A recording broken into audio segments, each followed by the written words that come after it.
Hey, I'm Stacy, and I grew up and graduated high school right here in Spartanburg. I had some of the best times: Friday night football games, group dates to the movies, sleepovers, and late night food. But it wasn't always fun and games. Being a teen was hard. There's pressure to fit in, be involved in school activities, get good grades, work a part-time job, and don't even get me started on dating. I mean, yeah, there were plenty of cuties, but oh my gosh, all the flirting, bad dates, playing games, and heartbreak. Then there's social media, texting, sexting, crazy stuff. And by crazy, I mean, bet you didn't know some of this stuff may not be legal kind of crazy. That's why I'm here. I've got some friends with me, and we thought it'd be good to talk about dating, relationships, sex, safety, and what's legal and illegal when the lines get blurry. We're about to throw a ton of information your way, so promise me you'll at least remember the big stuff, the important topics. Promise? Good. So let's get started.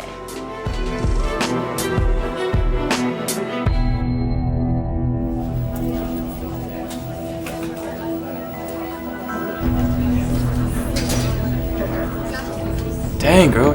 Yeah, I tapped that. Oh my gosh, no. Why is no one saying anything or stopping this from happening? Like, hello, where y'all at? This is straight up sexual harassment. When you see this happening, when you're the one doing this, it's sexual harassment. Sexual harassment is when you're making unwanted sexual advances or obscene remarks. It can be physical or verbal, but either way, it's wrong. No one deserves to be disrespected or made to feel uncomfortable. This is serious, and it can get you detention, suspended, and even expelled if it happens at school. And you know what? Sexual harassment happens to everyone. Don't think this scenario is a one-way street. At a minimum, if you're seeing sexual harassment happen, you should step in to protect the person. Tell those harassing them to stop, to move on. Have each other's back and be supportive. If you're concerned about being retaliated against, then go to a trusted adult. Yes, the ones who don't even know how to use Snapchat.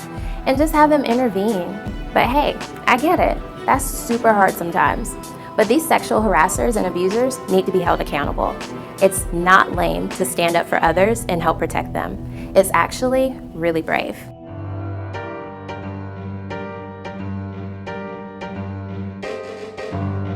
Let me get that pic. You want it, don't you? I mean, I've been asking for days. For your eyes only.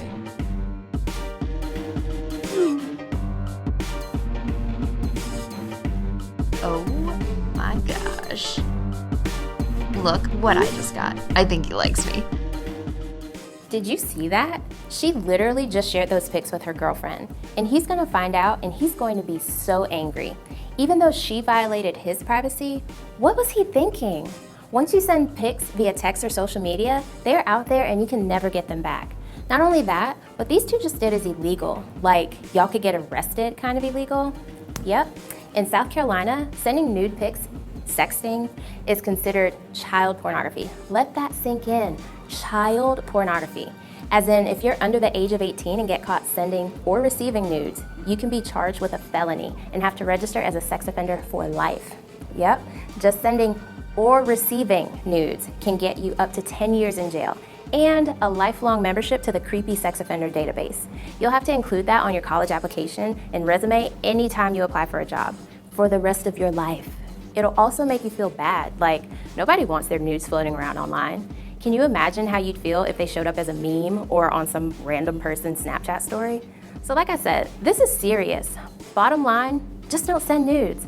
It'll make life so much easier for you.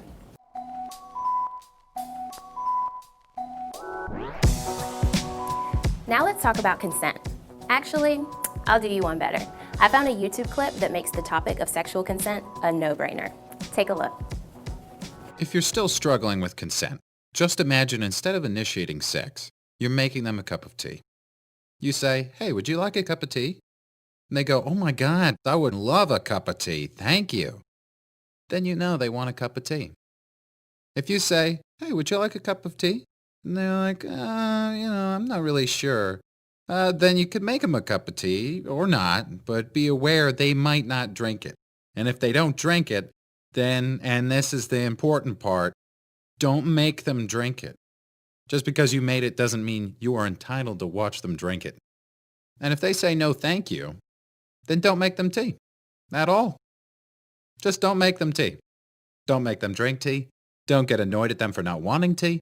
They just don't want tea, okay? They might say, yes, please. That's kind of you. And then when the tea arrives, they actually don't want the tea at all. Sure, that's kind of annoying as you've gone to all the effort of making the tea, but they remain under no obligation to drink the tea. They did want tea, now they don't. Some people change their mind in the time that it takes to boil the kettle, brew the tea, and add the milk. And it's okay for people to change their mind. And you are still not entitled to watch them drink it. And if they're unconscious, don't make them tea. Unconscious people don't want tea. And they can't answer the question, do you want tea? Because they're unconscious. Okay, maybe they were conscious when you asked them if they wanted tea. And they said yes. But in the time it took you to boil the kettle, brew the tea, and add the milk, they are now unconscious. You should just put the tea down. Make sure the unconscious person is safe. And this is the important part again. Don't make them drink the tea. They said yes then, sure, but unconscious people don't want tea. If someone said yes to tea, started drinking it, and then passed out before they'd finished it, don't keep on pouring it down their throat. Take the tea away. Make sure they're safe, because unconscious people don't want tea. Trust me on this. If someone said yes to tea around your house last Saturday, that doesn't mean they want you to make them tea all the time. They don't want you to come around to their place unexpectedly and make them tea and force them to drink it going, but you wanted tea last week. Or to wake up to find you pouring tea down their throat going, but you wanted tea last night. But if you can understand how completely ludicrous it is to force people to have tea when they don't want tea, and you're able to understand when people don't want tea, then how hard is it to understand it when it comes to sex? Whether it's tea or sex, consent is everything. And on that note, I'm going to go make myself a cup of tea.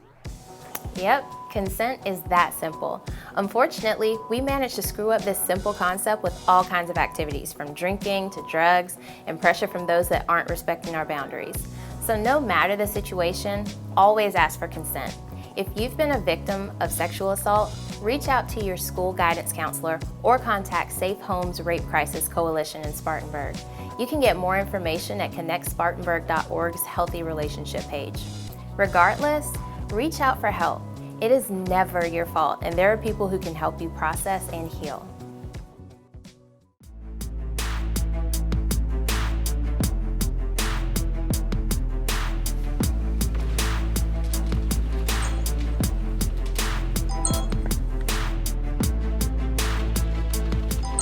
Why is Taylor blowing your phone up?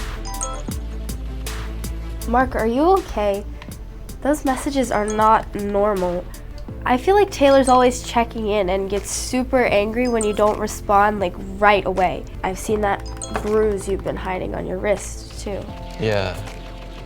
Tay gets pretty annoyed when I don't respond right away. It's not okay. Wow, good for Emma. That phone was going crazy with threatening text messages, and she was not having it. She really knows Mark, and she's picked up on the fact that how Taylor treats him isn't healthy. It's good that she's stepping in now. Unhealthy relationships can start as controlling, but can eventually turn violent and physical.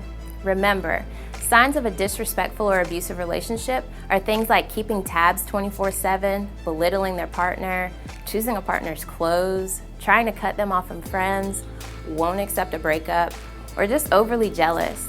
If you think you might be in an abusive relationship or see that a friend is being mistreated, ask for help or look into some local resources that can offer anonymous help. Always talk to a trusted adult, including a school guidance counselor. If you are a friend, be supportive and don't shame your friend for staying in the relationship. Help them understand what a healthy relationship is and how to seek help.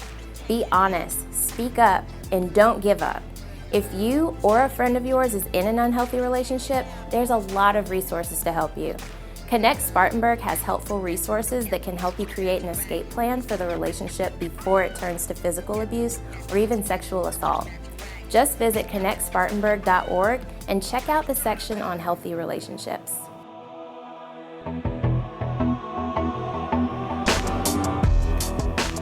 So this is my friend Jasmine. She has a rough time at home and we text about it sometimes. She recently mentioned that she met a guy online who was older, but just gets her. They've been talking for a few months. Thanks for listening. You just get me. That's why I'm here, to treat you the way you deserve to be treated. Why don't we finally meet face to face and grab some pizza later tonight? My treat since you've had a rough week at home.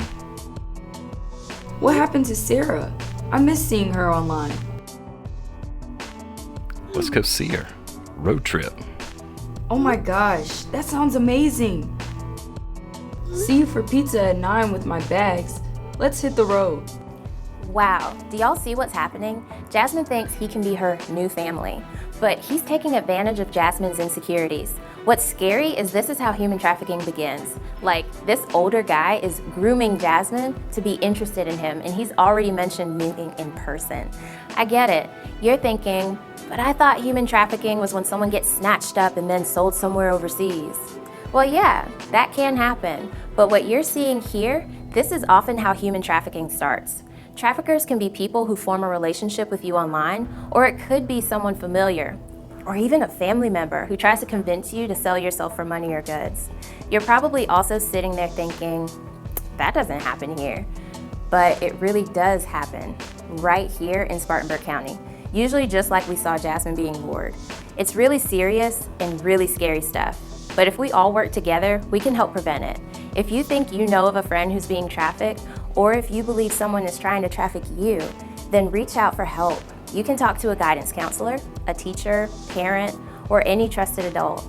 If it's happening right now, call 911, no questions asked. We've talked about a lot of dating, relationship, and sexual safety issues, but how do you know when to get help in each of these situations? The easy answer is, if something feels weird or off, then it probably is. Ask for help or look into some local resources that can offer anonymous help. I live on my phone. Did you know that there are apps and text lines that can actually help in all of these situations? I use an app called Be Safe. It lets you reach out to your trusted contacts when you're in a bad situation. I have it set to contact my closest girlfriends, tell them where I am and how to help me. It's super cool. There's also some really great local resources with lots of trusted adults in Spartanburg who want to help you be healthy. They know you got this.